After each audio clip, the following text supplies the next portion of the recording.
Hello' everyone, এই মাত্ৰ বহুত ভাল খবৰ আহিল যেহেতু পোষ্ট অফিচত বহুতে এইবাৰ আবেদন কৰিছিলে।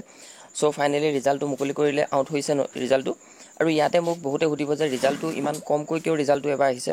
যিহেতু ৰিজাল্টটো আপোনালোকৰ কেইবাটাও ষ্টেপত আহে। এইটো ফাৰ্ষ্ট ষ্টেপ বুলি ক'ব লাগিব। প্ৰথম ৰিজাল্টটো এইটো দিছে, নেক্সট আপোনালোকৰ আৰু এইটো হৈছে ফাৰ্ষ্ট লিষ্ট, অৰ্থাৎ প্ৰথম তালিকাটো প্ৰকাশ কৰিছে।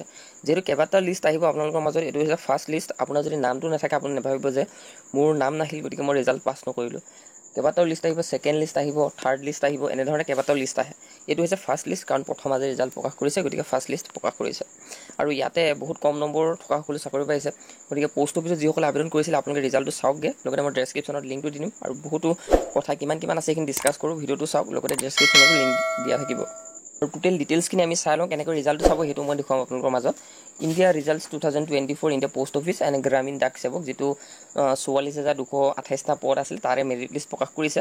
আৰু ইতিমধ্যে মই আপোনালোকৰ মাজত কৈ দিছোঁ যে ফাৰ্ষ্ট লিষ্ট, ছেকেণ্ড লিষ্ট আৰু থাৰ্ড লিষ্ট কেইবাটাও লিষ্ট আহিব। তাৰে ভিতৰত ফাৰ্ষ্ট লিষ্টটো প্ৰকাশ কৰিছে গ্ৰামীণ ডাক সেৱক, যিটো 44,228টা পোষ্ট আছে ইণ্ডিয়া পোষ্ট। আৰু ষ্টেট হৈছে আমাৰ আছামৰ কাৰণে কোনটো লিষ্ট প্ৰকাশ কৰিছে সেইটো কেনেকৈ চাব সেইখিনি দেখুৱাবৰ বাবে ভিডিঅ'টো বনাইছোঁ।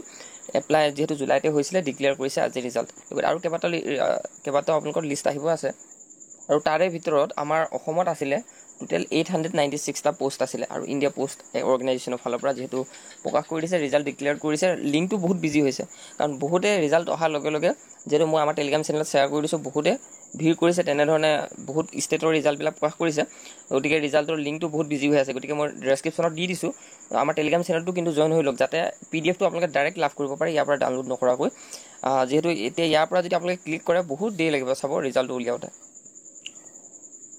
এনেধৰণে আপোনালোকৰ বহুত দেৰি লাগিব। গতিকে আমাৰ টেলিগ্ৰাম চেনেলটো জইন কৰকগৈ, তাতে লিখা আছে জব এডুকেশ্যন। যদি কিবা আপোনালোকে ডকুমেণ্টৰ কথা সুধিব বিচাৰে, এই চেনেলটো আপোনালোকক সহায় কৰিব প্ৰত্যেকটো ভিডিঅ' বনাই। গতিকে তাতে আপোনালোকক কি এতিয়া যদি আপুনি পাছ কৰিছে, আপোনাৰ পাৰ্চেণ্টেজ অনুসৰি এবাৰ বহুতে পাইছে ভালকৈ। যিহেতু চিলেকশ্যন প্ৰচিডিউৰবিলাক হৈছে আগৰ দৰে নহয়, যোনে মন যায় বোলে মোৰ ইমান পাৰ্চেণ্টেজ আছে মই পাব লাগে, কিছুমানে ভুলকৈও দিয়ে। গতিকে এই সকলোবিলাক আপোনালোকৰ মাজত মই কৈছিলোঁৱেই যে এচেণ্ডিং অৰ্ডাৰত এই সকলোবিলাক তালিকা বনায়।